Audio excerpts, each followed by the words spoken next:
Hello, welcome to Scratch 3D Printing. In this video, I will show you how to replace the hot end of the Anycubic Kobra S1. Let's scratch today's topic. Before I show you how to disassemble and replace the hot end of the Kobra S1, I will talk a little bit about the history of the Kobra series hot end.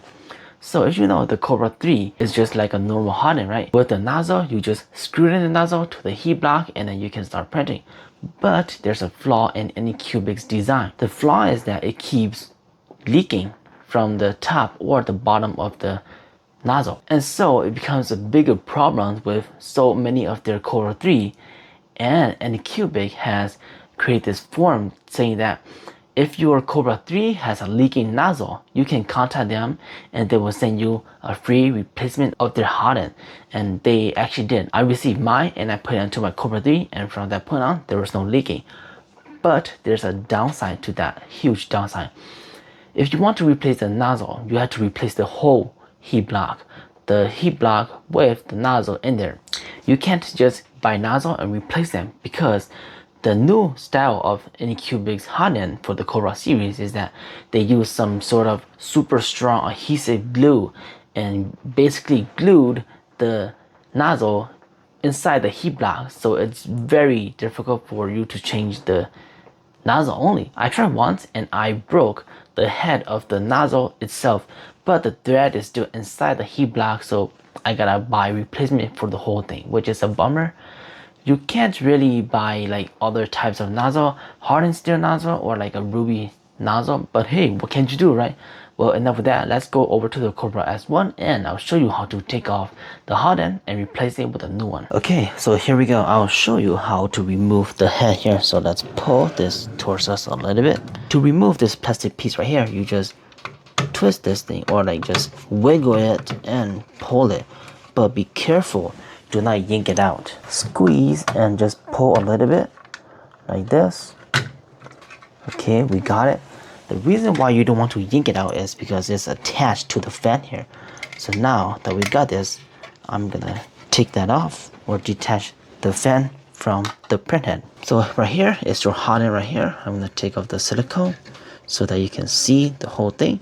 And I've been printing this thing for a while now, and it seems that there's no leak at all, which is nice. But for the past couple days, I was not able to print with the Kobra S1 all because it keeps giving me this error, and I'll make an update video of that. So if you have bought a different heat block, what you want to do is take off the wires behind here.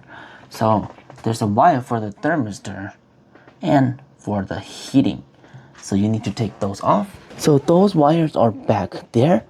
The black one and the yellow one, those are the two wires needed to be taken off. So I'm gonna go ahead and do that right now, which is kind of awkward because it's in a very tight space. So I guess it's time for me to use my tweezer.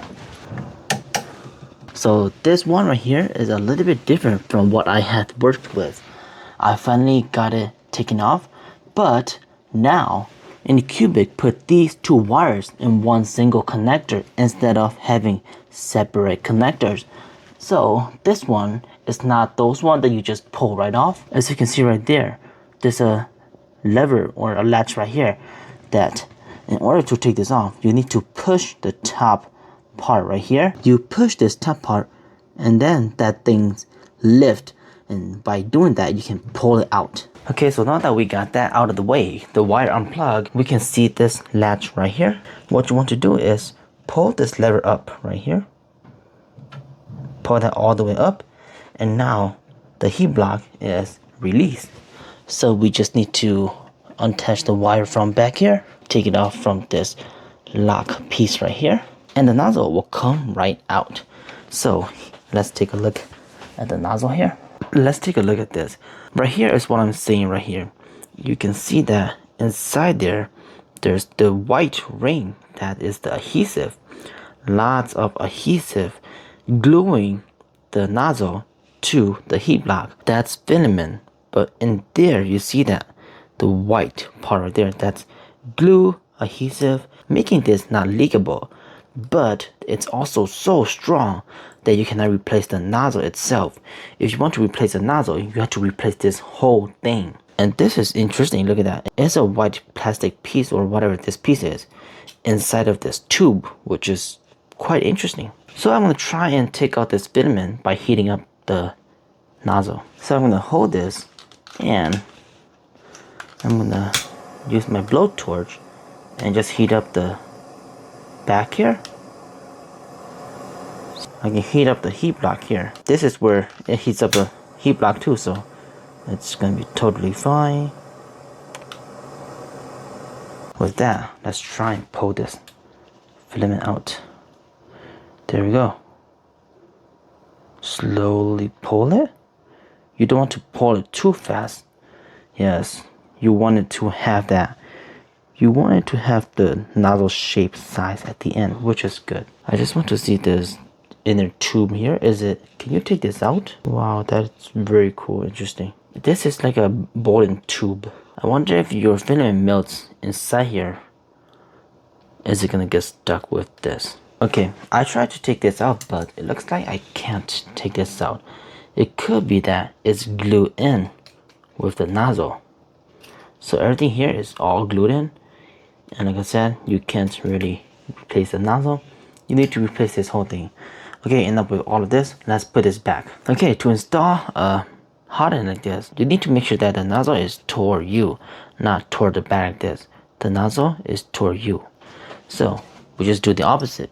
Put the wires in here. There's like a small plastic piece down here that holds onto the wires like that. And so once we have that, we can just put the heat block up through here. Make sure to push it all the way up. And now we can just lower this lever